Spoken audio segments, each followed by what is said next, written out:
Harkins site here, and we are working within this area. You know the site quite well, so it includes the ball field, the lands above the ball field, where presently largely gets used as a parking area with some social space there, the formal north part of the school and parking lot area, and then moving forward up towards Station Street. So Station, George Street, Campbell Street at the bottom, and over on the right side, Newcastle Boulevard. So that's our context that we're working within.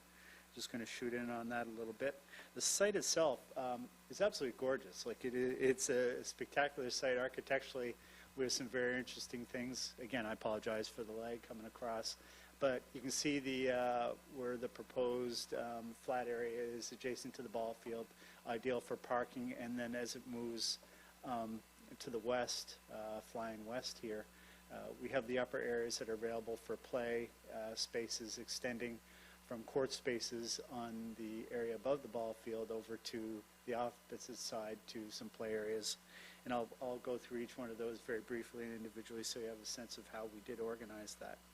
So within the site here, and again, I do apologize a little bit for the lag, just zoom in on that a little bit, is that we do have our primary access into the site to very accessible and easy spot to develop parking. We know that our parking requirement has to include most of the ball field use. There is some parking that is available on the lower end of the site, as you know, but that there will be a fair bit of ball field use. We have to accommodate for that in the site, as well as all the play areas that we're adding. That there is a band that we have wrapping around the top end of the ball field where we've graded in our play spaces that are directly accessible from the parking areas, moving to the south and to the west to the former, or to the access from the top, Station Road. And then we have one area that extends down into the site that is ideal. We're looking at a notion of residential there that we want to run by you, so it gives us a ability to pull some revenue from the development of the site at the same time that we're investing into the activity and play spaces on the site.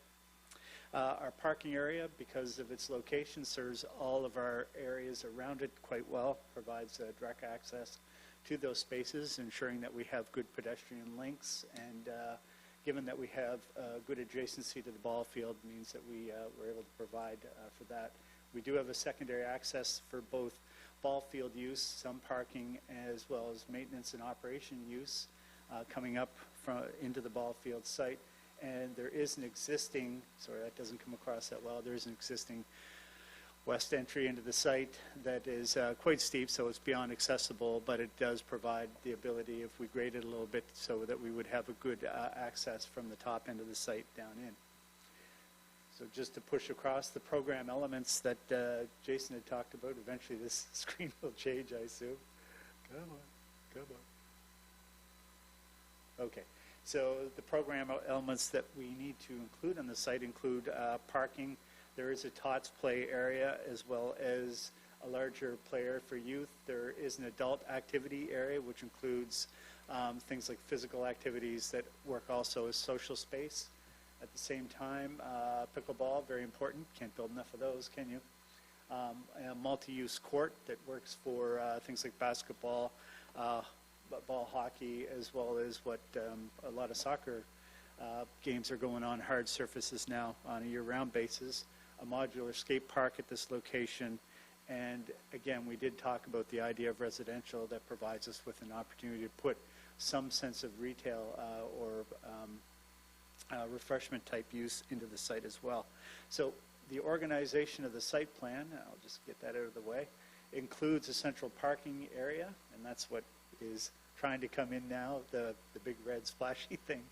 A parking area that is about 65 cars, which provides for full use of the ball field as well as additional play spaces. Ideally, we want to see, nobody's a fan of parking, however, this is a regional park. It is destination in nature, so given that, we will have a lot of use access come here by the automobile, as well as almost 100% of everybody coming to the ball field will also use an automobile. We have a central play space that is both tots and youth at this location, so immediately accessible from the parking lot is a drop-off loop that goes directly to the play space that sits in here. in those play spaces, we also have a storage and washroom building with shade built into that area. We'll look at that a little closer in a minute. Their adult space that is both social and active, immediately adjacent to the ball field, off of the back of the ball field. And then, of course, our court spaces on the existing large flat platform right at the top of the site. So this has your pickleball courts. We have 6 pickleball courts built into this now. We have a multi-use court, and then the modular skate park works in this area. Still allows for that bank that goes down over the hill for people to sit and watch the watch ball games from that bank. We know that's very, very important at that location. Additionally, we did also look at the notion of a residential use on this site, and we did that for 2 reasons. One is that there is an edge of the site that sits immediately adjacent to the residential properties that are around it. There is some commercial properties up there as well. Let's see if I can get that fuzzy thing to go away.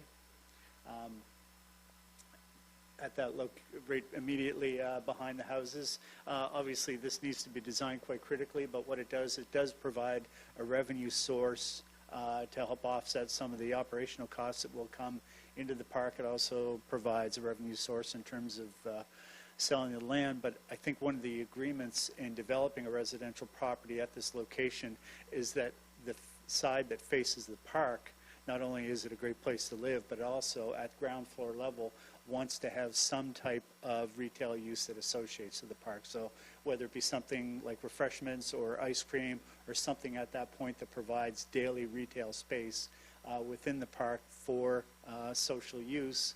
So for example, someone drops off their kids at the play area, they can go sit up on a patio and watch their kids from this location and have some type of refreshment.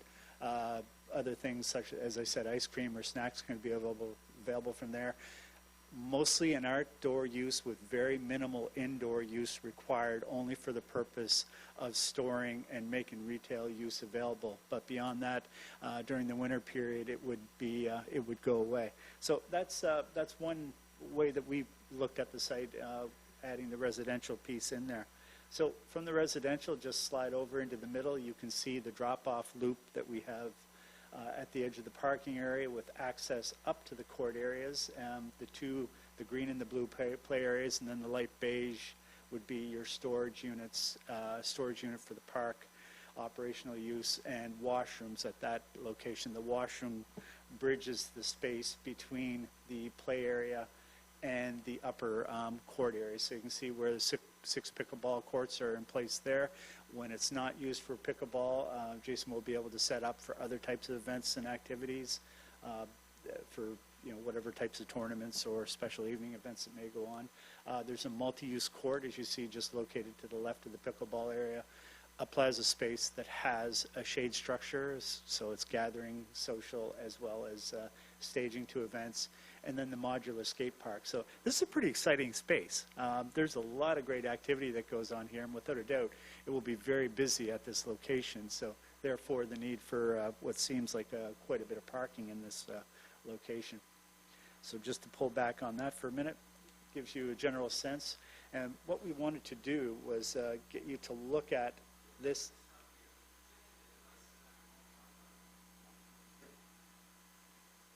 Right, let me pop that out of the way. What we want to do is get you to look at and beat up this concept. We have it digitally built, and based on our discussion today, we can finalize our design, put in the various play elements, and then come back and show you the entire plan. So, Jason, would it be okay if we stop for a minute and talk about general organization of this one? Or would you like to do it at the end? Okay. Thank you, Mr. Chair. So is there any comments, questions, concerns around the what we've seen thus far?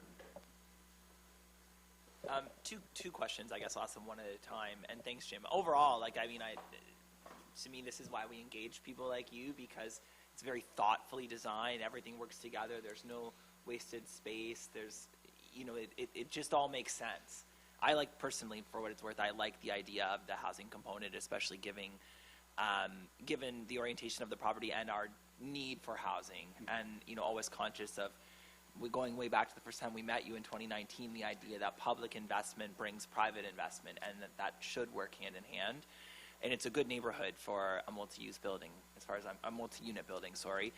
But of my two questions, first is on the parking, and because it is what it is, but I guess I'm kind of wondering to get your thoughts around like asphalt versus perhaps like a gravel, because in most of our parks around the community, we do have like a gravel orientation. Like it doesn't have to be that hard, hot, asphalt. But then in adding in the residential component, I wonder if that changes the beans, because I would assume also the gravel is cheaper. And again, it is sort of like that more organic, natural vibe for a park setting, but then you've thrown in the resident. Anyway, just to get your thoughts on surface of the parking. Mr. Chair, to His Worship's question, the parking is the same. Asphalt and granular parking costs the same over a 15-year period, essentially, is the easiest way to look at it. You get about 30% more parking on your lot if you do asphalt, and that's not because you can park more cars, that people will follow the lines and they'll park a little bit closer together. So from that point of view, it does provide, it's a little easier to maintain, it's more usable more often. I like granular from a drainage point of view. We can drain a lot of the site in and through granular parking areas. Context, residential, I think you're right. If we are putting residential in here, at least the access through and the drop-off loop would want to be an asphalt surface. The one good thing about asphalt that we've seen in a lot of big parks is it also provides us with an opportunity to do special events. So there's 3-on-3 tournaments, whether it be basketball or ball hockey, that go around a fair bit now, that they can line up those with just latex paint for, have a special event. It works great if you do have a big parking lot. What really is a bummer with this is really this much asphalt in the park. It's a lot, right? But that's our requirement, unfortunately. Well, you've justified it well, so it makes sense. And interesting, the facts, like the 30% more, for example. The second question I have might be more so for Director Walsh, but just on the pickleball courts, because I feel like this is a bit of scope creep in that originally maybe it was intended to be 2 or 3 courts. Now we're seeing 6, and I understand from a conversation we had not that long ago, the idea of 6 is the magic number to cluster to be able to hold tournaments all in one place.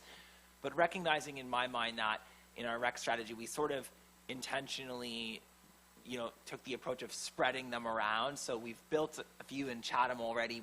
There's a few in Douglastown, and I guess I just want to be conscious of, in my mind, do we really need the 6? Because when I count what's already in Chatham, like with the new ones we've added and the usage of the tennis courts as pickleball, there is 6 courts in Chatham now, right, at the Golden Hawk site. So I'm just wondering, do we need 6 in multiple places, or has the Golden Hawk area sort of checked the tournament hosting box, and maybe this doesn't need to be 6?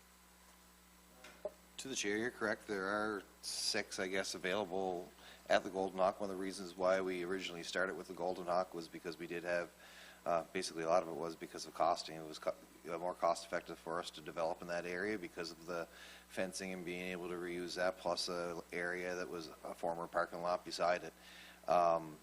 Ideally, yeah, you could host tournaments there. If you go look around the rest of the province, though, majority of them would have probably a 6-court all into one, and they'd be pickleball only and not multi-use courts, which can become a challenge in the way they're orientated. So I'll give you an example. The Golden Hawk courts right now, we have 2 orientated the correct way, the new ones that we developed, and the other ones were put in to be able to fit on a multi-purpose court. Now these ones in particular would be orientated north to south, which is the preferred, actually the proper requirements for pickleball courts, or tennis courts, or a lot of sport fields because of the sun. Original plans, I think when we first started talking on here, was 4. It was kind of an ask of the pickleball club to increase it by 6 at that point, to be able to say, hey, then we can host tournaments into this location. I can tell you that it's fastly growing. I believe they have over 300 members right now of their pickleball club.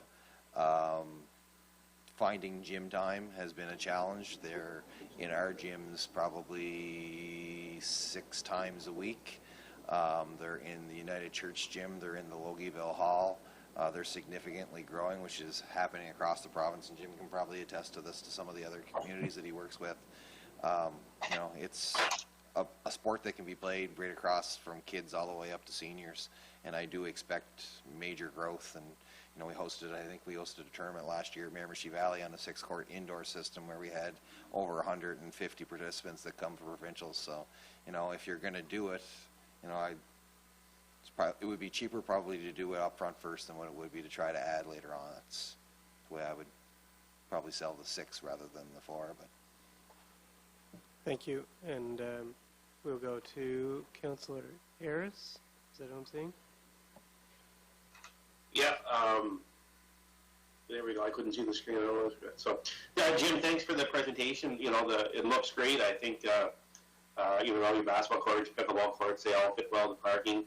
Just one question, we've been discussing at council there, our winter skating trails now at Frenchport Cove.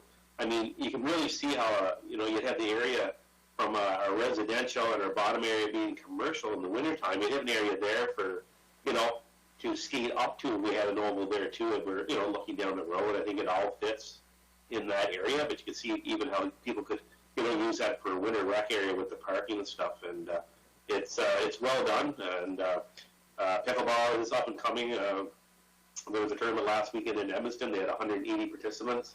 It's unreal what's going on with pickleball now. I have no idea about the sport, but you know, it's good job, Jim. Thanks. Any other comments, questions, concerns before we move along? I guess one See- question, Chair, just Oh, about the you always numbers. think Are we so. going to see the numbers today as well? Yeah, okay, perfect. Moving on.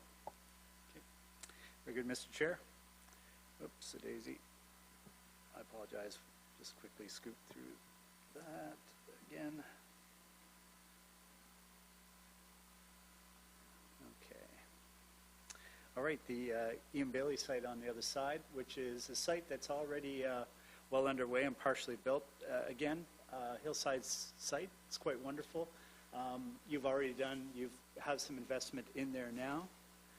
Howard Street, of course, is immediately right in front of us. And Henderson Street going up the hill toward the old school building. And then up top is, I forget the name of the street coming down in the site. But so our site is immediately in front of us. And we actually have a video playing here now that doesn't seem to be scanning up that well. But this is the area that we're working within. We know that the area up top is planned for future residential development, I believe, or talked about for future residential development. So we have considered that in the master plan, and in terms of how we thought about it, sketch-wise, as we maxed out what the absolute max potential of the site would be, meaning it's unlikely it would ever be built the way that we're proposing it. But we do include that in the site. And I'll just try that video again. So you can see your basketball court and your rink and your new skate park and your pump track, which is quite wonderful. Really great little stream coming down on the left, which provides context for a wonderful natural space. And then sliding up, there's a parking lot on the left, which my understanding is that may be available for parking, and we consider as that. And then on the right here is where future residential is possible in this area. So again, we have looked at that. The program elements on this site are a few less, but that's only because some of these components are already built on the site. We have a bit of parking to deal with here. Tots and youth play this location. There's an activity plaza, which provides things like ground games or board games actually in the ground space. Seating and shade adjacent to that or built into that. The semi-formal multi-use court in this area as well, and then a modular skate park. That's already done. Made a boo-boo here, didn't I? My apologies. And then we talked about the residential on the top end of the site. So in terms of organization, that there is discussion on a parking area that's already here on the site that will function as parking. Ideally, we wrap it in and include it with other parking areas so we create some sense of circulation, both in terms of ease of driving and emergency use. There is a natural corridor, which is just wonderful, and we'd want to enhance and celebrate that in the plan. An area that we can work in the play spaces, keeping in mind that we do have a utilities corridor that will be coming through here, both sanitary and water, I believe, through that corridor, and we both stay out of the way, but at the same time we can use that service, and then the top end, which is possibly a residential site. From our parking area, of course, we get access to all of our locations, as well as access down below to the existing rink, court surface, and the skateboard park and pump track.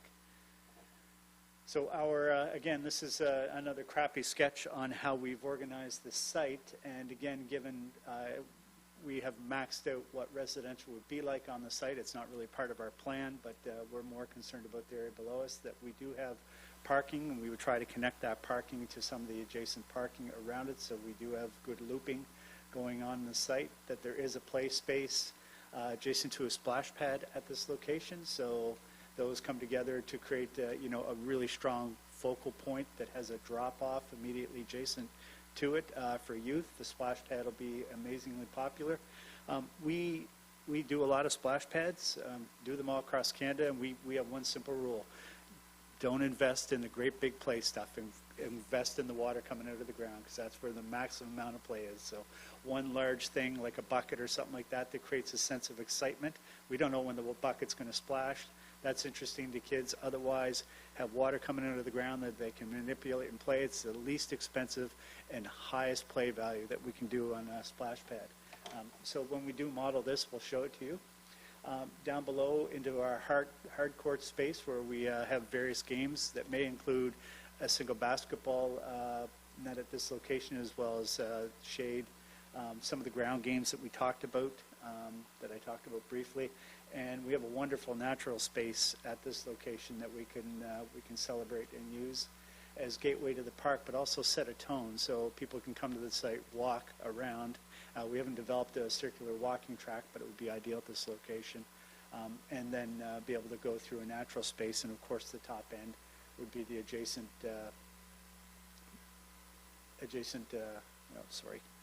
it's jumping ahead on me, the adjacent residential. So I'm just going to go back to that real quickly, that one, and we can talk about that, and then I'll get into the budget. Both of these, I should say, are on the budgets that you previously talked about, or pretty close to them. Budgets previously talked about, but we'll talk about those in a minute. Any concerns or anything on the general organization of the site at this point? Mr. Chairman, if I may, Jim, you talked about a basketball court up further where the splash pad is?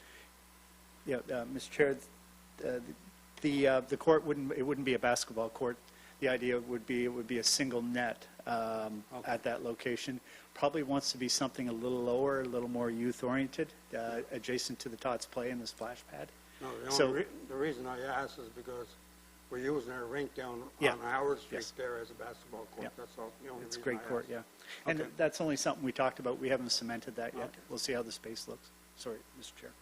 Yeah, question from my chair, I guess. We had done a bit of a youth engagement process way back when the skate park, kind of the lower element, was designed. And I was wondering if you had looked at that. Some of the elements are coming out, but we had consulted with Wisdom to Action was the group that we brought in.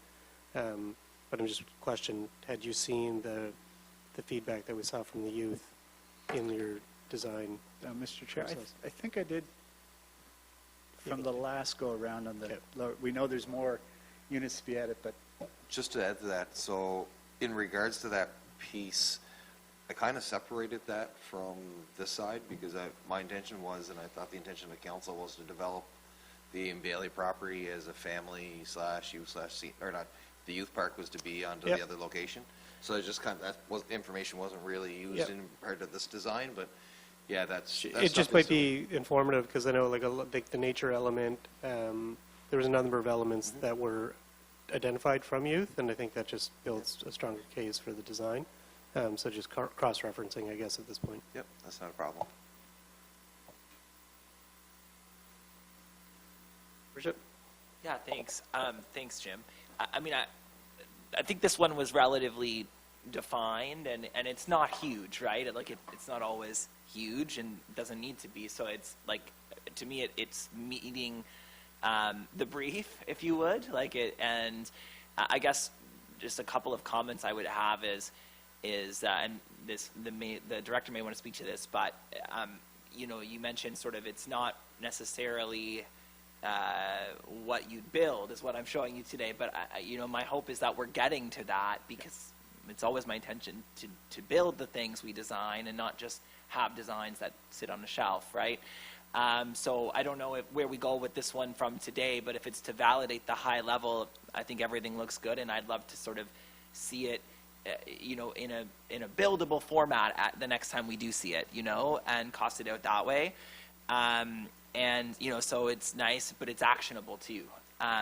That's always where I want to be, but everything makes sense, and like it was intended to be for the younger kids. The splash pad expertise you bring is interesting, and I'll take your word for it. I am no splash pad expert myself. And yeah, so I mean, everything looks good. I'd love to see it going to the next level, and it's helpful as well when we're doing rec projects, and we're also trying to delineate these spaces, and Anderson Mills coming up next to, and Ian Baillie and Harkins now, to where can that housing be? So, because we need to be getting to the business of building that housing too, and even if, we're not going to get to building some of these parks for a couple of years, there's no reason to not be building the housing or making it available. So that part of these exercises for me is helping delineate those lines, which you've also achieved for us. So again, unless you envision that changing in the real version, I'd love to have this solidified so that we can move forward on the housing side of things too. So thanks.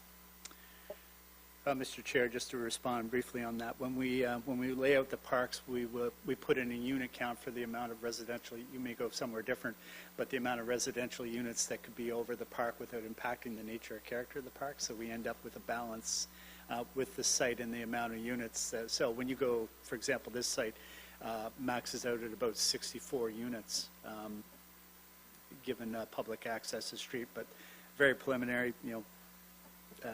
City manager has to do his work on it as well, but we will include that in the digital model, the size, and we'll give you a sense of architectural relationship. We won't design the building, but we will talk about different building features and how they relate to park space. And as we're working again in that other track to building up some of these RFPs, especially when we own the property, that any guidelines like that, have come up in our discussions and would be helpful. Yeah, absolutely. And also for them to know what's permissible too, so.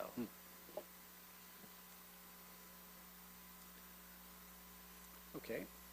I will, back in the wrong one again. My apologies. So with the budget, there is, again, this is a very, very initial budget for the sites.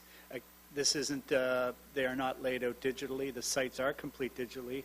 We will be able to, after our discussion today, very quickly build the models and come back and show you, fly you around the sites so you have a very good sense.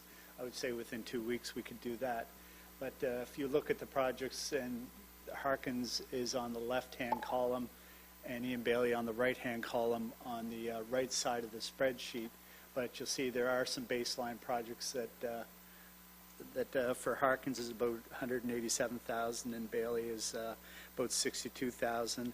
There are building projects, washrooms and storage spaces designed to support both mechanical and operational use of the site, as well as washroom use of the site. So for Harkins, it's about 470,000, including shade structures, decking, that kind of stuff, and Bailey's about 112,000. Hardscape development, which is all your court spaces, your asphalt spaces, parking, circulation, things like that. Again, for Harkins, about 800,000 and about 118,000 for Baillie. Your play events, which is all your elements, everything that you play on, as well as your splash pad, about 657 versus 341. And then final landscape pieces that are meant to green up the site, a little more attraction, work with signage, that kind of thing. Stormwater, 167 and 50,000. So again, these are preliminary, but we wanted you to have a sense of where the numbers are beginning to look. So when we come back next time, we do the pretty fly-throughs. Everybody always forgets to care about the budget because they're stuck on the pretty images. This time you're not, because there are no pretty images. It's more substance than style. So the budget's pre-contingency and design contract management about 2.3 million, which I think is relatively close to what you've budgeted for, or have preliminary budgeted for Harkins, and then 685 on the opposite side. So, which is a little more than what you had budgeted or talked about budgeting for Baillie. So again, these will change. They'll change significantly over the components will move around a fair bit. But again, we wanted you just to see these. Is there any question on this before we go and talk about the waterfront trail? Any comments, questions, concerns? Folks online? Just one thing quick. Could we get these numbers emailed to us, Director Walsh, please, as we're looking for that capital budget and amendments? And also, now that we have this, in your capital budget proposal, you have 300 for this year and 1.7 million later. Could you maybe also clarify for us what is involved in your 300,000 that you're proposing for next year? Thanks. Thank you. Good question. Any other comments, questions, concerns?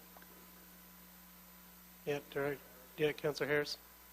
Yeah, no, I just think, given these numbers, I agree with the mayor, but also like with the residential factor and the ROI on that, I mean, it's our property, like was said, but it's nice to know what's coming back if we go ahead with surplus property, if we're looking for developers to get in there for housing. So I think that's a major factor of this too.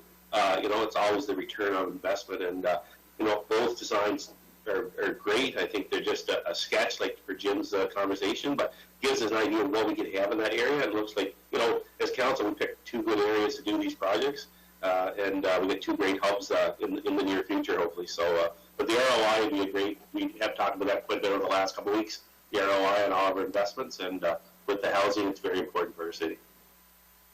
Thank you, Councillor. Well said. Mr. Scott. All right, I'll move along. In our final budget, after speaking with Jason and Mike, we will be able to put in land value relative to the unit counts, as well as tax base value that you can use going forward, or look going forward. So you end up in some sense a bit of a cost benefit within the context of the site and the residential development on the site. Okay. Moving from the recreational hubs over to the trail, and this will not take long. It's just a basic idea to talk about quickly again before we do the final modeling, and we'll actually fly you through the trail, talk about how different components are done. But there is a discussion for this site, a trail that you already have constructed, well constructed, by the way. This is a great trail. It's good, obviously good drainage here. It's worked quite well. The discussion given to us is that there's about 15 meters of grass landscape to be done on either side, as well as continual strand of trees at 30-meter intervals going along here. Also discussion of lighting and two locations for placing seating on the site. I think what's really important about this is, given that this is a waterfront trail, when we talk about lighting for the purposes of safety on areas for view plane or visibility into the site, but there are also areas of the trail where we wouldn't want to light, where we want the sky to be the light here and to enjoy the water and the sky in this context. As a rule of thumb, we don't like lighting on waterfront spaces because nothing's more important than the water. Nothing's more important than the sky associated with that water. However, when we do have questions of cornering, view planes, and safety, then we do begin at looking at lighting.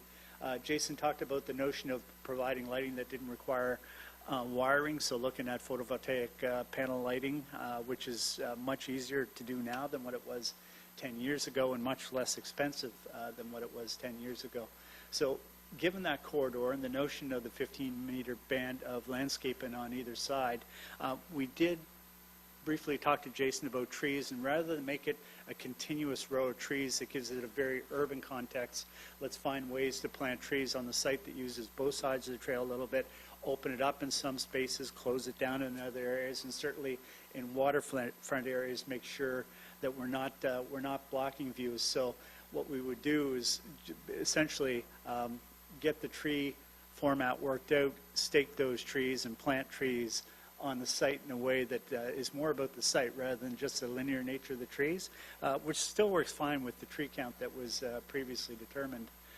So within our site, we do have this 500-meter trail, as I said, really well built, and the 15-meter landscape on either side. There are two locations where we can get a pretty good water view out here. So look at these two locations to do seating. That gives us, it's not a full view, but it is a partial view for both these locations. both these areas have some foreground, so we could plant appropriately to kind of frame the view of the water a little more from this location, these two locations, and do seating at both those locations. So we could do seating at both entries and associated with signs, and some landscaping at both gateways, place benches just off the trail, about 10 meters off the trail, in a manner that gives us a little sense of privacy in relationship to the water, without impacting the use of the trail or impacting your enjoyment of the water while being on the trail. So that gives us, our two locations. Additionally, as I said about lighting, looking at the notion of lighting that supports views, and not particularly bright lighting, because we do not want to impact the beauty of the river and the sky, as I said, but photovoltaic LED lighting that gets us some illumination on the trail surfaces for the purpose of seeing into the site when we're driving by and ensuring view planes on the corners. And then as we get through the center part of the trail, when we really get privacy from the vehicle environment, try to enjoy that sky a little bit more and allow the sky to do a little more lighting on the site. So as I said, a lot of people will try to fully light trail systems. That works well in context where there's absolute darkness in the woods or that kind of thing. But if we do have a wonderful environment where we get some reflective light onto it, try to give people an opportunity to enjoy that as well. So safety first, and then enjoyment of the environment second. Let's pull that back out of there for a second. We'll go back to that. Is there any questions on that before we look at the budget for it quickly? Any questions, comments, concerns? Yeah, Your Worship? Just, I guess, one question. I'm not sure where the number of 15 meters came from. I think it came from staff, and maybe someone could speak to that. But given where the trail is located close to the edge of the property on the water, like, I guess I just would want to validate that, especially on the water side, like, hopefully, or you guys could clarify, is that 15 meters intended to take us to the shore, so to speak? Because to me, if we just pick a number and then you've got a nice landscape towards the water of 15 meters and then there's 2 or 3 meters that's left undone and is still going to be dirt, like, I guess it's sort of like, why not just go all the way to the shoreline on that side at least, maybe someone could speak to that. Engineering did the 15-meter piece. I will confirm with them in regards to what the distance is, though, from the trail to the waterfront to see what the added cost was. They probably picked a number just kind of because it got the majority of it to the property line. They might have went to the lowest piece, but I'll confirm with engineering. But you know what I'm saying, Yeah. Director Walsh. Like, I guess, like, I don't, and there might be areas where it's not even 15 meters plus or minus. But to me, like, if it's the sake of a couple of meters before you hit whatever that shoreline is, the rock or whatever, like, let's make sure we're going all the way so that when we come back later to do the rest, it's just on the back side, Yeah.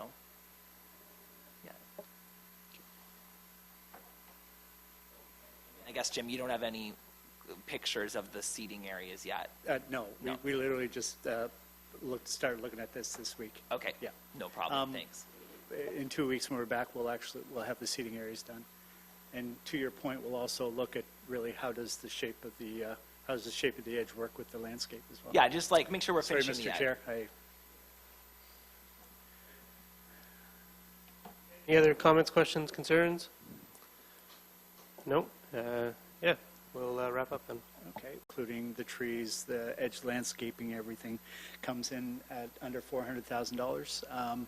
Likely will come out to be less than that by the time we're done playing with shaping, that kind of stuff. And the lighting as well. We do have a high number on the lighting.